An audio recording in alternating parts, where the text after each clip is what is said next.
इस वक्त देश के सामने कई अहम मुद्दे हैं, लेकिन ज़्यादातर जगहों पर चर्चा एक ही चल रही है, मंदिर, मस्जिद, हिंदू, मुसलमान। क्या वाकई में इस वक्त देश का अल्पसंख्यक वर्ग, मुसलमान समाज डरा हुआ है, सहमा हुआ है जिस तरह की बातें की जा रही हैं? या वाकई में हिंदू पक्ष को ऐसा लगता है कि मुसलमान हर व्यक्ति उनके साथ ज़्यादती करता है? क्यों हिंदू वर्ग मुसलमानों को शक की नज़र से देख रहा है? मुसलमान समाज इस हालात पर क्या सोच रहा है? इन्हीं गंभीर मुद्दों पर बात करने के लिए आज की इस प्रेस कॉन्फ्रेंस के सबसे खास मेहमान हैं जमीयत उलेमा हिंद के मुखिया, सब सर्वे सर्वा में कह सकता हूं आपको, महमूद मदनी साहब। स्वागत है आपका। मदनी साहब, बीते दिनों हमने आपका एक बहुत इम्पॉर्टेंट भाषण सुना, तकरीर सुनी। आप अपनी तंजीम के साथ थे, बहुत से लोग मौजूद थे, सैकड़ों की संख्या में आप वहाँ पे लेक्चर दे रहे थे। आपकी आंखें परेशान थीं, आंखों में आंसू थे। क्यों परेशान हैं आप? किस बात का डर है आपको? वो आंसू तो दूसरी रीज़न है उसका। परेशानी सिर्फ मेरी नहीं है, सब लोगों की है, और उसमें सिर्फ मुसलमान नहीं है। लाइक माइंडेड लोग जो हैं, इंडियंस, उनको परेशानी तो है ही है। जो माहौल बनाया जा रहा है कुछ ही लोगों की तरफ से होगा वो ज़रूर, तो उसका जो असर होगा और उस असर का जो साइड इफ़ेक्ट होगा उसकी चिंता है। आप किस माहौल की बात कर रहे हैं और किस असर की बात कर रहे हैं? खुल के बताइए, हम सब लोग बैठे हैं ताकि इस शो के जरिए आप ऐसे माहौल जैसा बना हुआ है उसको बताने की बहुत ज़्यादा ज़रूरत है। वो सबको एहसास नहीं है उसका, और अगर एहसास नहीं है तो ये और ज़्यादा अफसोस की बात है कि हम सब लोग बैठे हुए हैं यहाँ एक जगह, एक मुल्क के लोग हैं, एक तरीक़े के लोग हैं। खाने पीने का अलग हो सकता है, इबादतों का तरीक़ा अलग हो सकता है, लेकिन हम तो एक राष्ट्र के लोग हैं। तो जो सिचुएशन बनी हुई है, अगर उसे मुझे बयान करना पड़े तो ये भी कुछ बहुत अच्छी बात नहीं। आपने कहा उस दिन कि आज देश में मुसलमानों का पैदल चलना मुश्किल हो गया है, यहाँ नफ़रत के रास्ता चलना दुश्वार हो गया है, यहाँ नफ़रत के पुजारी ज़्यादा हो गए हैं, नफ़रत का बाज़ार गर्म है, सजाया जा रहा है। क्या वाकई हिंदुस्तान में मुसलमानों के लिए, आपके समाज के लिए इतनी ज़्यादा दुश्वारियां हैं आज की तारीख में? इससे भी ज़्यादा है, कम कहा है। ऐसा क्यों लगता है? एक ये एहसास पैदा हो गया है कि यही हालात चलते रहे तो सेकंड ग्रेड सिटीज़न हो जाएंगे। किससे उम्मीद है आपको? आपसे इसीलिए यहाँ बैठे हैं। आपको लग रहा है कि आपकी आवाज़ नहीं सुनी जा रही, जगह नहीं मिल रही? नहीं, ऐसा बिल्कुल नहीं है कि नहीं सुनी जा रही है, लेकिन गरीब की आवाज़ नहीं सुनी जा रही है। वो बेचारा, कोई उसका पूछने वाला नहीं है। और इस हालत को चेंज करने के लिए कोशिश करने की जिम्मेदारी जिनके कांधों पर बड़ी है, वो भी खामोश तमाशा देख रहे हैं किनारे पर खड़े होकर। वो मतलब कौन? जिनकी जिम्मेदारी है रोकने की, इन हालात को बदलने की। आप सरकारें हैं, सरकारें, लॉ एनफोर्सिंग एजेंसीज हैं। अकेली एक सरकार नहीं होती है, अलग अलग सरकारें होती हैं। जहाँ तक रहा कचहरी का मामला, ज़्यादातर इंडिविजुअल्स पहुँचे हैं, चाहे गानवापी का मामला हो, चाहे ताजमहल का मामला हो, चाहे कुतुब मीनार का मामला हो। इसमें सरकार का तो कोई रोल साफ तौर पर तो दिखता नहीं। आप सिर्फ इसकी बात कर रहे हैं, मैं टोटल सिचुएशन की बात कर रहा हूँ, बस इतना सा फ़र्क है। आप स्पेसिफिक मुद्दे की बात कर रहे हैं, यही सब आप अभी की बात कर रहे हैं, मैं सालों की बात कर रहा हूँ। सालों से माहौल ख़राब है। हाँ, माहौल ख़राब हो रहा है, अलग अलग तरह के वाक़यात हो रहे हैं। कितने सालों से माहौल? कभी मॉब लिंचिंग का किस्सा चलता है, उससे पहले टेररिज्म के इल्ज़ामात का सिलसिला चला था, एक ही विशेष कम्युनिटी के खिलाफ। आप सिर्फ इशारों में बात करेंगे क्या आज? आप मुझसे कहेंगे कि तुम नाम लो तो मैं नाम भी ले दूंगा। मुझे बोलने की जरूरत ही नहीं, आपको नाम ले लेना चाहिए। आप प्रेस कॉन्फ्रेंस में बैठे हुए नहीं, लेकिन मैं किसी एक आदमी का मामला नहीं है, लंबा मामला है, एक ज़माने का मामला नहीं है, लंबा मामला है, अभी बढ़ गया है बहुत। मतलब आप ये कह रहे हैं कि भाजपा के पहले की जो हुकूमत थी वो भी जिम्मेदार है, उनमें ये भी जिम्मेदार, उनमें भी था मामला, अभी और बढ़ गया है, बहुत ज़्यादा बढ़ गया है।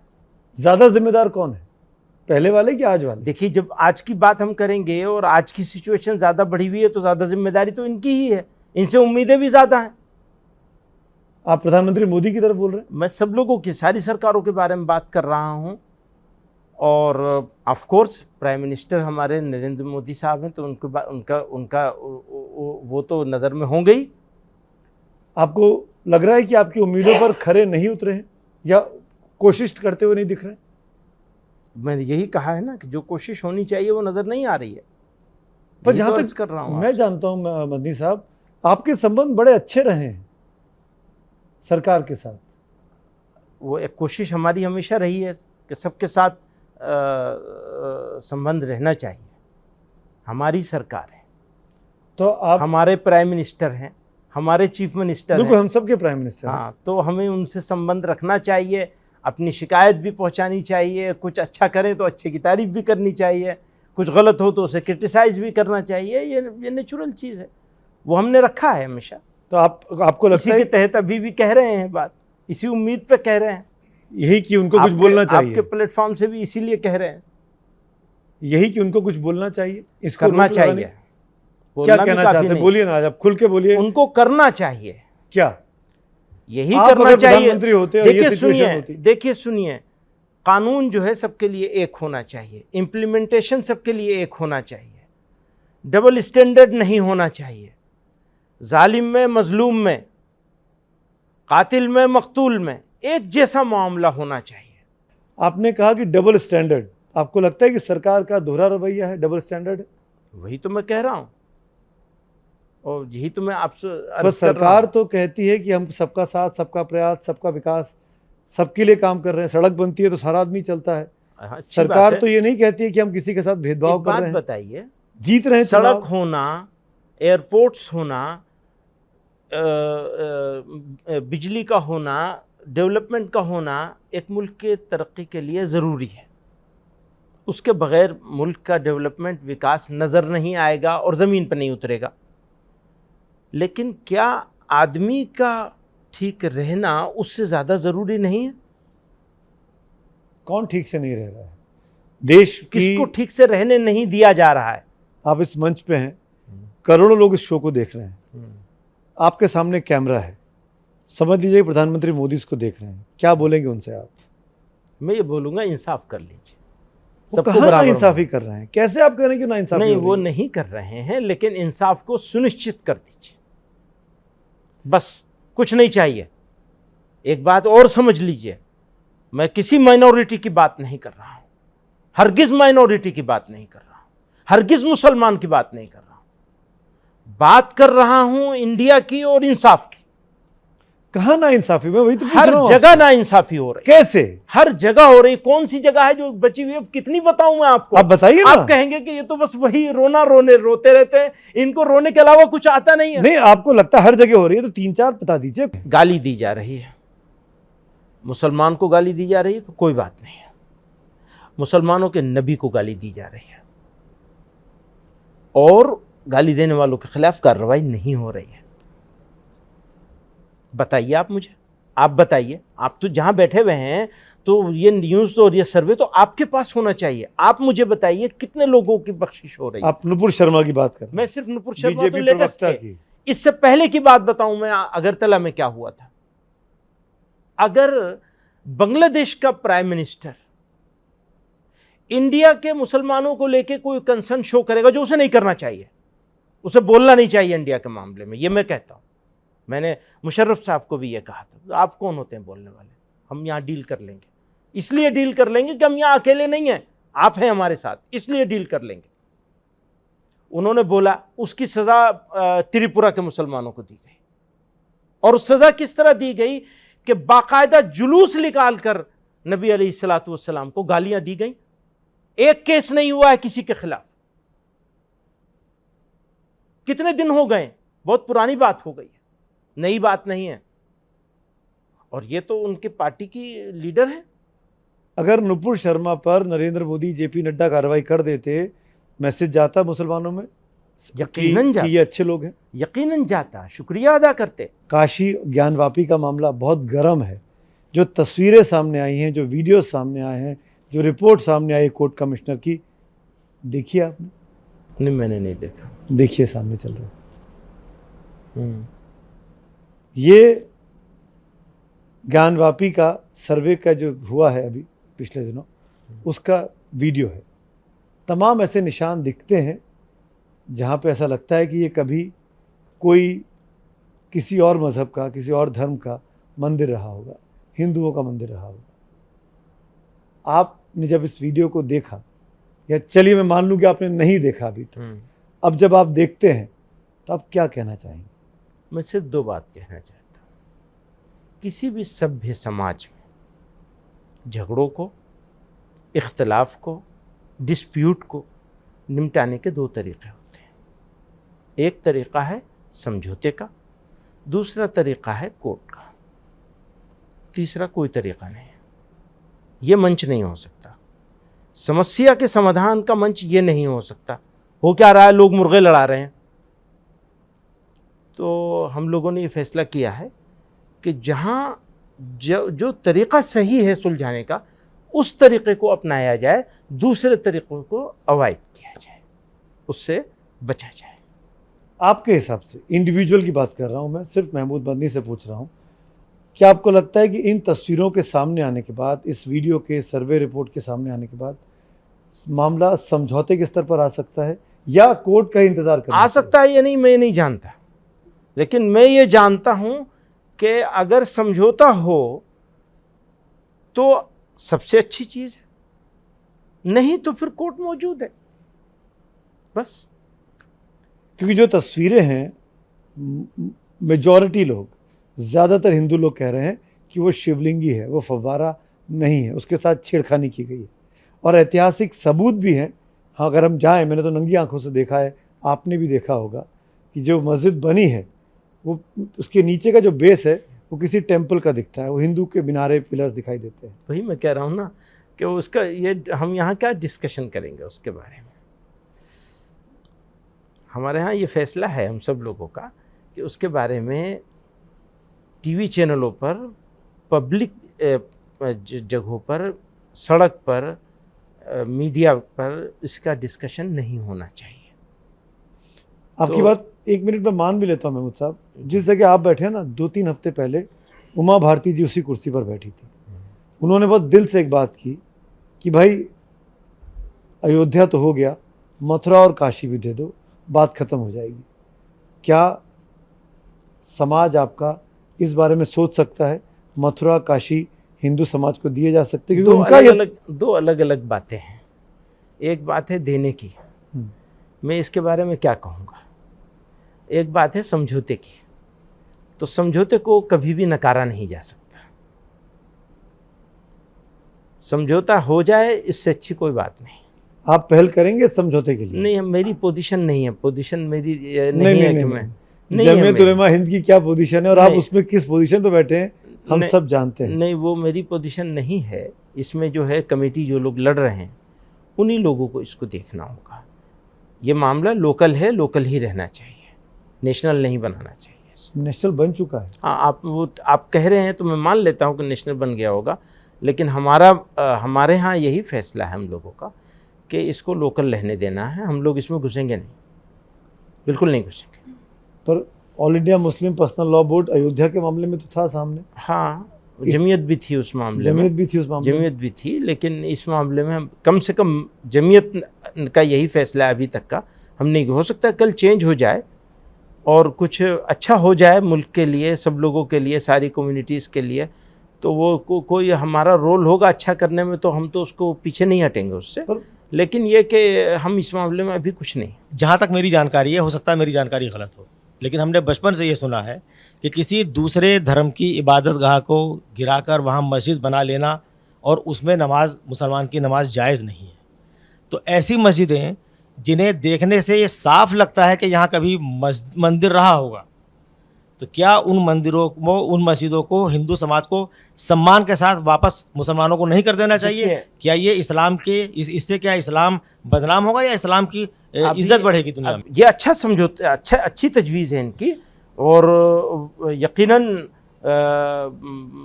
मामलात को हल करने के लिए गुफ्तगू जो मैंने बात कही है कि समझौता सबसे बेहतर शक्ल होती है। नहीं तो आपके रेजोल्यूशन में, जमीयत के कोर्ट फैसला करेगी कि यहाँ मंदिर को तोड़ करके मस्जिद, अब आप उसके फैसले को आप उठा के देख लीजिए, अयोध्या वाले फैसले को। अयोध्या वाले फैसले में जजमेंट, जो फाइनल जजमेंट आया जिसको मुसलमानों ने तस्लीम किया है, हाँ। मैं उसके बहस में बिल्कुल नहीं जाना चाहता हूं, लेकिन यूसुफ साहब आप मुझे घसीट के उसमें ले जा रहे हैं। मैं जाऊंगा, फिर सुन लीजिए, मैं जाऊंगा फिर उसमें। कहीं उन्होंने ये नहीं माना है कि मंदिर तोड़ के मस्जिद बनाई गई थी, टेक्निकल बुनियादों पे उसको मंदिर के लिए दे दिया गया, मुसलमानों ने उसको एक्सेप्ट भी कर लिया है। तो ये सारे बहस में पढ़ेंगे तो ये बहस भी होगी, ये भी होगी। ये नहीं होगा कि आप एक चीज को पिक करेंगे, एक ही चीज को चूज करेंगे और उसके मुताबिक काम करेंगे। आप ऐसा क्यों लग रहा है मुझे कि आप डिप्लोमेट बहुत अच्छे हो सकते हैं? नहीं, मैं डिप्लोमेट आपको कहीं किसी, आपने कभी नहीं देखा होगा, मैं डिप्लोमेसी नहीं करता। आपको बोलना चाहिए ना, मना कर दीजिए कि नहीं हमारे समाज में स्वीकार नहीं होगा, मैं मान लूंगा। एक मुस्लिम उलेमा होने के नाते क्या ये आपकी जिम्मेदारी नहीं है कि मजहबी मामलों पर मुसलमानों की सही रहनुमाई की जाए? आप ये आए दाएं बचकर नहीं कर सकते, मुनाफकत नहीं कर सकते। आप बताइए कौम को कि भाई मंदिर तोड़कर बनाई गई मस्जिदें गलत हैं। आप ताकत के बल पे लेना चाहते हैं? नहीं, ताकत के बल पे नहीं, बातचीत के रास्ते। अयोध्या का जब मामला चल रहा होता है, अयोध्या का मामला यही मीडिया में बैठ के करेंगे। अयोध्या का मामला जब चल रहा था तब भी ये प्रस्ताव था कि 3 छोड़ दीजिए, बाकी हम 30,000 छोड़ देंगे। सब चीज मेरा कहना यह है ना, तो आपके प्रस्ताव में यूसुफ साहब, हर काम के तरीके से होता है, काम के तरीके के खिलाफ नहीं होता है। जो भी होगा काम के तरीके से होगा। काम का तरीका यह है कि अंजुमन इंतज़ामिया कमेटी इसमें फ़रीक है, हम कहीं नहीं हैं फ़रीक। आप इसको नेशनल इशू बना रहे हैं और समझते भी हैं, और होगा भी, मैं भी मान लेता हूं, लेकिन हम उसमें फ़रीक नहीं हैं। हम लोगों से ये अपील कर रहे हैं कि प्लीज़ आप फ़रीक मत बनिए, इसको सड़क पर मत लाइए, इसको गर्म मत करिए, इसको हिंदू मुसलमान मत बनाइए, इसको हिंदू मुसलमान मामला मत बनाइए। असदुद्दीन ओवैसी साहब कम से कम 10, 15, 20, 25 मरतबा कह चुके हैं कि एक बार जहां मस्जिद बन गई वहां पाताल से लेके और आकाश तक, क़यामत तक मस्जिद रहेगी। इस दावे का इस्लामिक कुरानिक या हदीस के हिसाब से क्या एतबार है? और क्या जब अरब मुल्कों में जब मस्जिदें हटाई जाती हैं डेवलपमेंट के काम के लिए, या वो तब भी क़यामत तक मस्जिदें रहती हैं? डिफरेंट इंटरप्रिटेशन है। अच्छा, 4 इमाम हैं, चारों इमामों की अलग अलग तरीक़ों से इंटरप्रिटेशन किए गए हैं। इसी वजह से 4 इमाम हुए हैं सुन्नियों में। अब अगर जो लोग वहाँ जिस इमाम के फॉलोअर हैं उनकी बात अलग है और हनफियों की बात अलग है। हनफियों के यहाँ डिफरेंट है मामला। इसीलिए मैं कह रहा था इस मामले पर सही रोशनी कोई मुफ्ती डाल सकेगा। मैं मुफ्ती नहीं हूँ और ये जान बचाने के लिए नहीं कह रहा हूँ। अगर ज़रूरत, अगर उस सही मानों में ऐसा होगा कि शिफ्ट करने की इजाज़त होगी तो फिर तो बहुत आसान है, फिर तो कोई दिक्कत ही नहीं रहेगी। फिर तो 30,000 का भी किया जा सकता है। 30,000 की लिस्ट है ना, तो 30,000 की बात करिए ना। अगर मुसलमानों को अपना दिल बड़ा करना है तो 30,000 की बात करेंगे, 2 की बात कैसे करेंगे? ये 2 की बात नहीं होगी। फिर 30,000 की बात होगी, फिर पूरे की बात करें ना। फिर ताजमहल की बात भी होगी और शुरुआत ताजमहल से करेंगे ना, दूसरी जगह से क्यों करेंगे? ताजमहल से करेंगे शुरुआत। तो मैं यही कह रहा हूं कि ये मामले पर हम लोगों को का ये फैसला है कि इस मामले पर टीवी पर पब्लिक में, पब्लिक मीटिंग्स में डिबेट नहीं करी जाएगी। लेकिन बहरहाल हो गई। 1991 का जो एक्ट है उसके बाद फिर भी आपने एक दरवाज़ा खोला बातचीत के ज़रिया मसाइल को हल करने का, और अब जो चीज़ें सामने आई हैं उस पर रीथिंक करने का भी। सवाल ये पैदा होता है अगर यही बात बुद्धिस्ट कह रहे हैं मुख्तलिफ जगहों के मंदिरों के हवाले से या विहारों के हवाले से, आप उनके साथ खड़े नजर आएंगे? देखिए, 1952 से जमीयत उलमा हिंद जितने भी डिस्प्यूटेड मैटर हैं मजहबी इबादत गाहों को लेकर एक फ़ैसला करती चली आई है। हमने उसको दोहराया है। वो दो बातें कही जाती रही हैं, या तो आपसी सहमति से, समझौते के तहत, या कोर्ट से। उसी बात को कहा गया है, नया कुछ लाया नहीं गया है।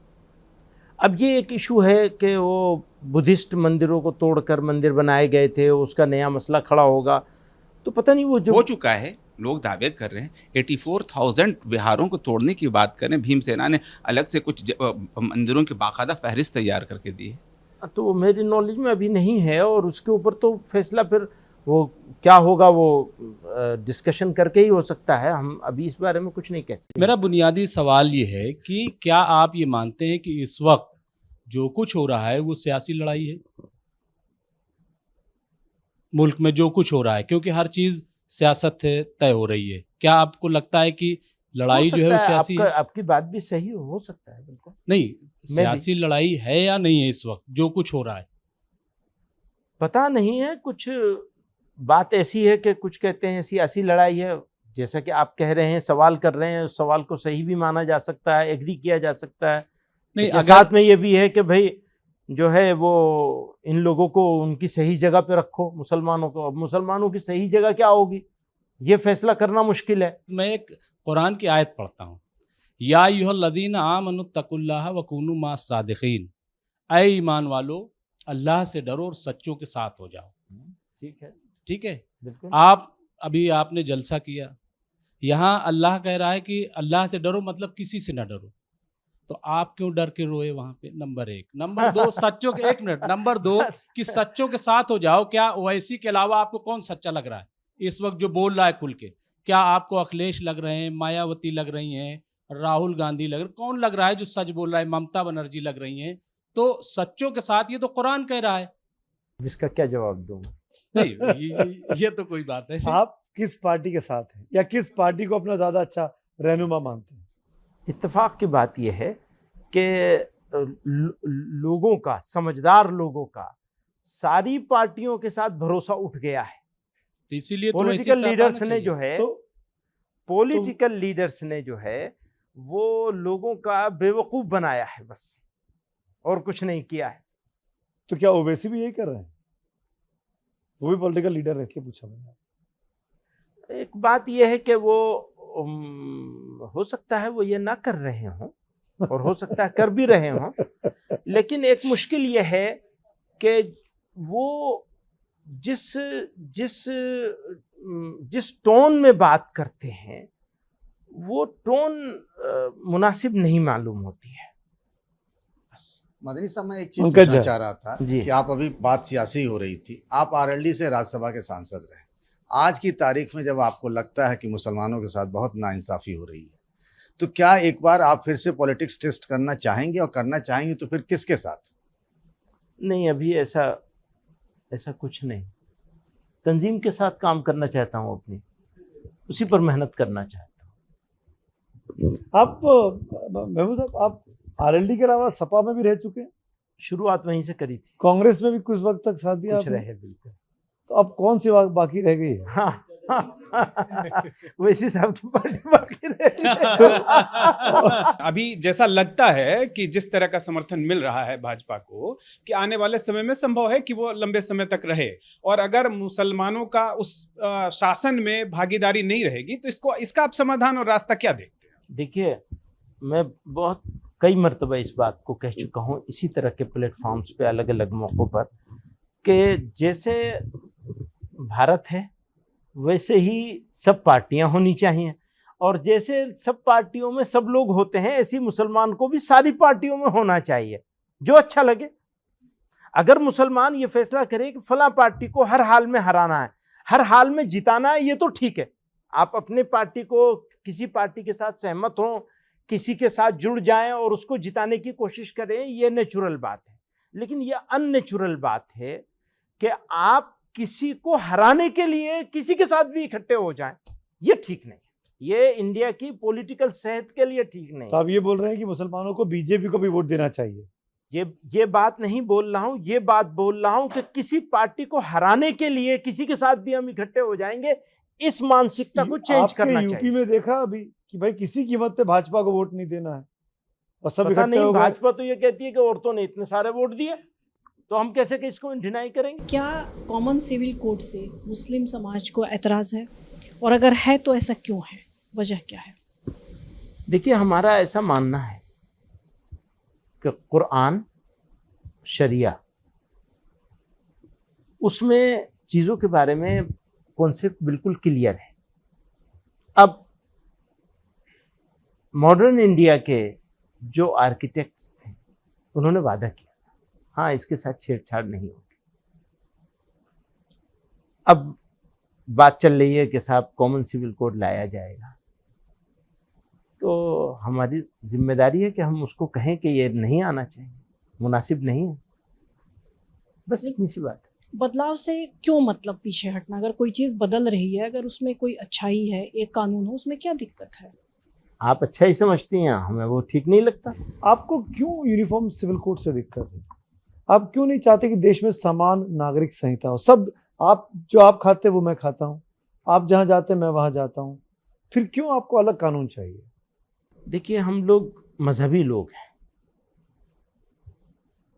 एक मजहबी ग्रुप है, धार्मिक ग्रुप है, रिलीजियस ग्रुप है। उसको पहले भी ये डर था कि हमारी चीजें हमसे छिन रही हैं, अभी भी ये डर है।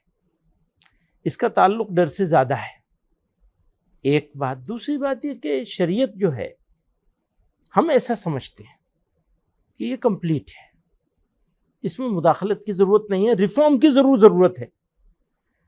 अच्छा, रिफॉर्म कानून से नहीं होता है, रिफॉर्म सोसाइटी के करने से होता है। तो आप इसमें हमारी मदद कीजिए कि हम इसको अच्छे से रिफॉर्म लेकर के आए। तो हिंदू भी आप तलाक की बात करते हैं, जैसे मेरा सवाल हिंदुओं जैसे ने तलाक की बात करते हैं, तो मैं ये कहता हूं कि आप ट्रिपल तलाक की बात करते हैं, उसके लिए कानून लेकर के आ गए, बन भी गया कानून। मैं ये कहता हूं कि एक भी नहीं होनी चाहिए, तीन की क्या बात है, एक तलाक भी नहीं होनी चाहिए, ऐसा अरेंजमेंट होना चाहिए। तलाक तो बिल्कुल मजबूरी की चीज है, ये शौक की चीज नहीं है, पसंद की चीज नहीं है कि वो जो जब जी में आया तलाक दे दी। क्या मतलब है इसका? मेरा सवाल आपसे ये है कि अभी आपने कहा कि एक देश में सबके लिए एक जैसा कानून होना चाहिए, लेकिन जब यूनिफॉर्म सिविल कोड की बात आती है तो आप कहते हैं कि हम खुलकर विरोध करेंगे। आपने एक और बात कही कि हम मजहबी लोग हैं और शरीयत में मुदाखलत नहीं हो सकती, जबकि सीआरपी से हम पीनल कोड की बात करते हैं तो वो भारतीय दंड संहिता के हिसाब से ही सब पे लागू होता है। तो फिर सिविल मैटर्स ये में बहुत क्यों पुरानी नहीं? बात है। मैं इसके जवाब में कहना चाहता हूं, अगर सिस्टम ऐसा बना दिया जाए कि क्रिमिनल जस्टिस जो है, सिस्टम जो है, उसमें शरीयत के मुताबिक होने लगे तो हम उसको और ज्यादा वेलकम करेंगे। वो तो हमने मजबूरी में छोड़ा है उसको भी, और आपने एक उसको भी बात मजबूरी। जैसे अभी ट्रिपल तलाक वाला कानून बन गया तो मजबूर है, छोड़ दिया उसे, क्या करेंगे? जी क्या करेंगे? ऐसी उसको भी मजबूरी में छेड़ा है। ये नहीं है कि अपने शौक से छोड़ा है। आप कि जो क्रिमिनल तो सबके लिए एक जैसा कर दो। पर्सनल लॉ में जो है वो हमें ये तीन ही चार चीजें तो मिली हुई हैं, वो छोटी छोटी हैं, तीन चार चीजें, कोई बड़ी चीज नहीं मिली हुई है ऐसी।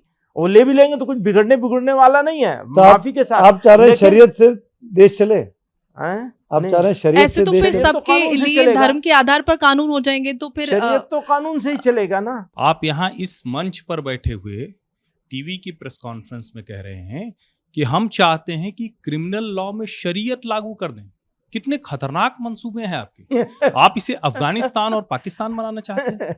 ये अच्छा है क्या? हंसते हुए आप कह रहे हैं कि क्रिमिनल लॉ में हम शरीयत लागू कर दें। शरीयत हम पाकिस्तान, अफगानिस्तान में देख रहे हैं। कहाँ ले जाना चाहते हैं? आईएस की तरफ?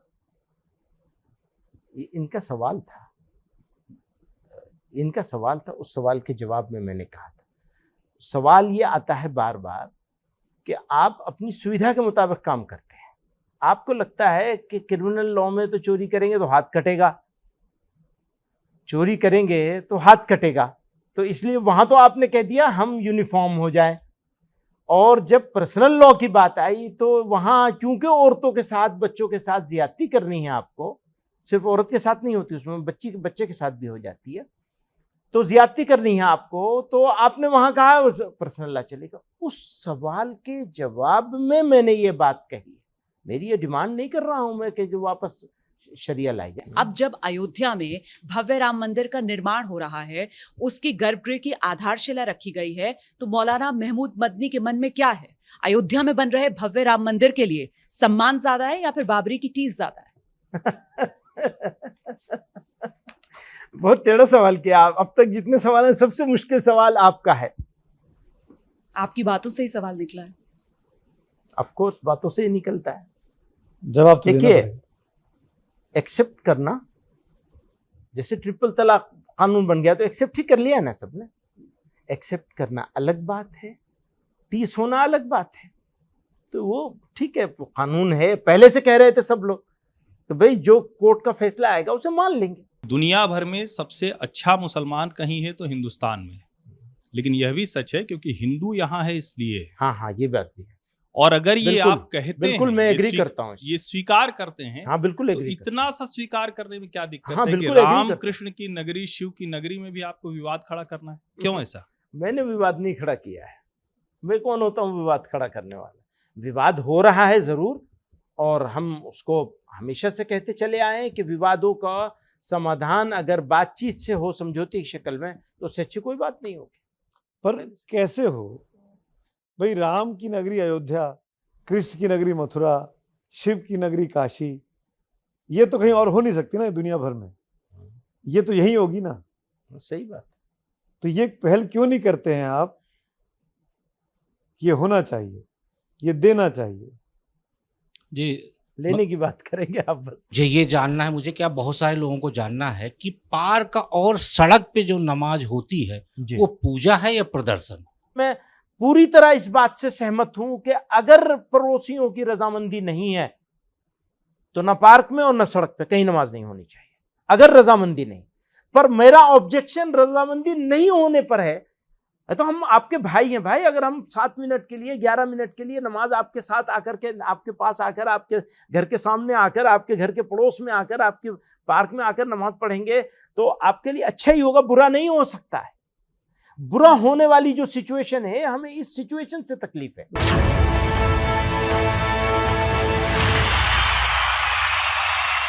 फिर एक रैपिड फायर राउंड खेलते हैं, उसमें 2 ही विकल्प होते हैं और एक को आपको चूज करना पड़ता है। तो बहुत सिंपल सा है, कोई नियम कायदा नहीं है इसके अंदर। मैं कुछ सवाल पूछता हूँ। पहला सवाल मेरा इस रैपिड फायर राउंड में आपके लिए है, आपके हिसाब से जो 3-4 पार्टियों का स्वाद चख चुका है, मुसलमानों के लिए सबसे बेहतर पार्टी कौन सी है? कांग्रेस या अब भाजपा? कोई नहीं, वो ऑप्शन नहीं है आपके पास। आप तो मरवा देंगे। क्या, किसको चूज करेंगे आप बताइए? नोटा नहीं है इसमें। वो डालनी है, बूथ में गए आप। नहीं कहा जा सकता। ठीक है, इसका सम्मान करता हूं मैं। आप जवाब नहीं देना, विकल्प है आपके पास। दूसरा सवाल, काशी और मथुरा के जैसे बहुत संवेदनशील मामले महमूद मदनी साहब की नजर में कैसे हल होने चाहिए? बातचीत या कोर्ट? पहला हल तो बातचीत ही है, बेहतर हल तो बातचीत ही है। मदनी साहब नेता ज्यादा है या धर्म की तकरीर करने वाली शख्सियत? आप अपने बारे में क्या कहेंगे? आप पॉलिटिशियन है या स्पिरिचुअल लीडर है? वर्कर हूं। फिर आपने एक तीसरा ऑप्शन ले लिया। नहीं, वो स्पिरिचुअल वर्कर हूं मैं, ये कह सकते हैं। आप मानते हैं कि आप एज अ पॉलिटिशियन फेल हो गए? हाँ बिल्कुल, मैं पॉलिटिशियन हो नहीं सकता, बहुत ही मुश्किल काम। तो हालांकि आपने मुझे डिप्लोमेसी का अवार्ड दिया है, बहुत बड़े डिप्लोमेट हो, लेकिन मैं फेल हूँ, बिल्कुल फेल। 6 साल गवा दिए जब आप राज्यसभा में थे।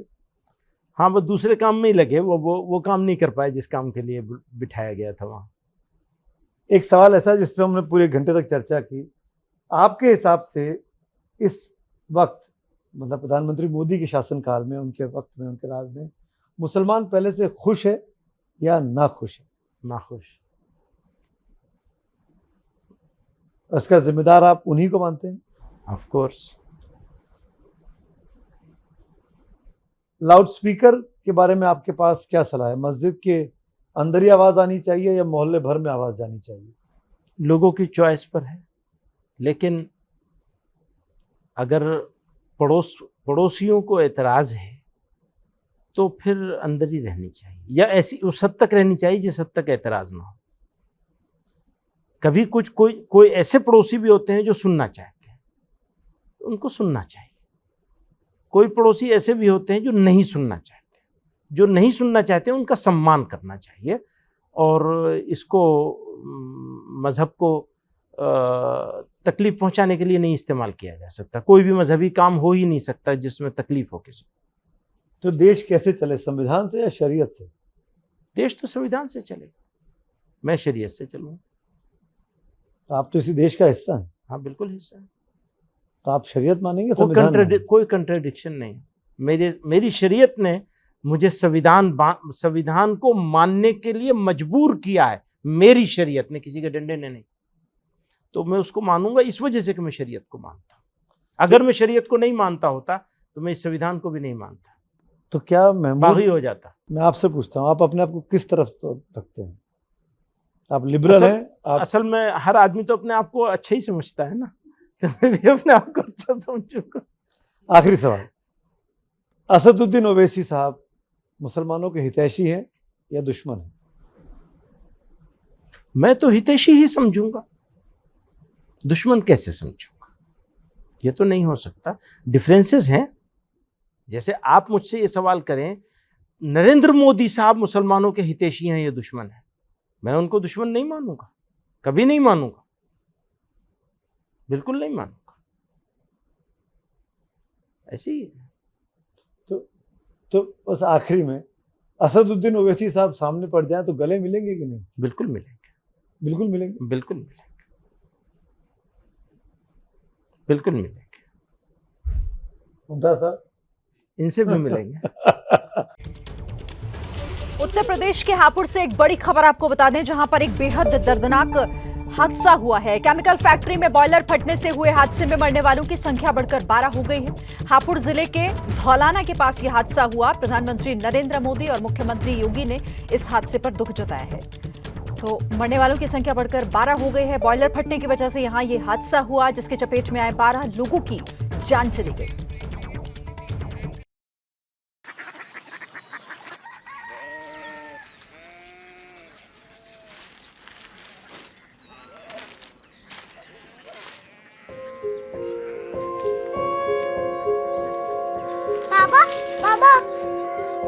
कोरिया सिटी जानी ना।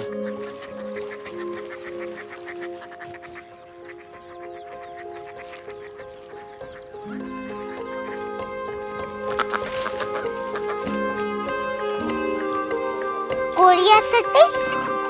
हाँ।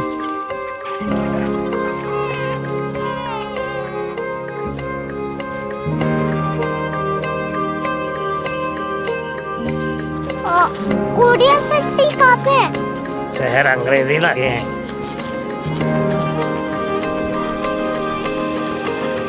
Korea city.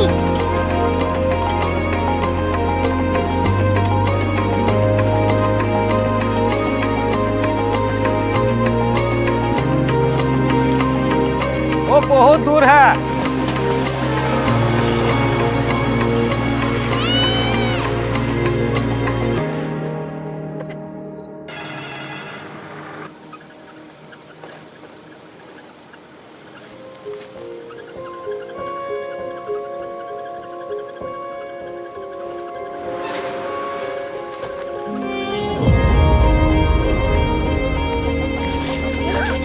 Korea city.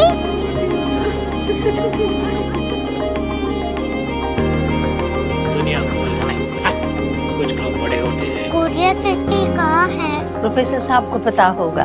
हो, ये छोटा वाला ग्लोब लगता है और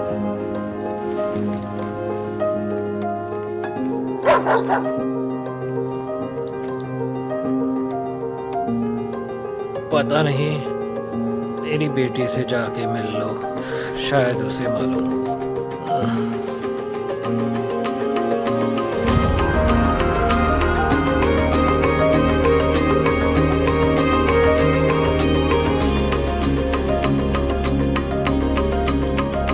हाय, बाबा ने भेजा है। Come here.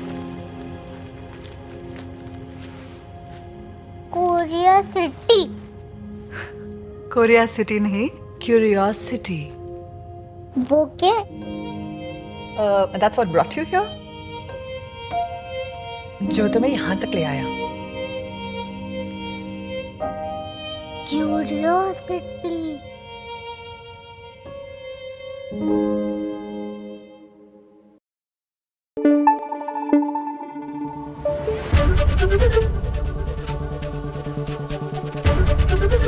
ABP न्यूज आपको रखे आगे।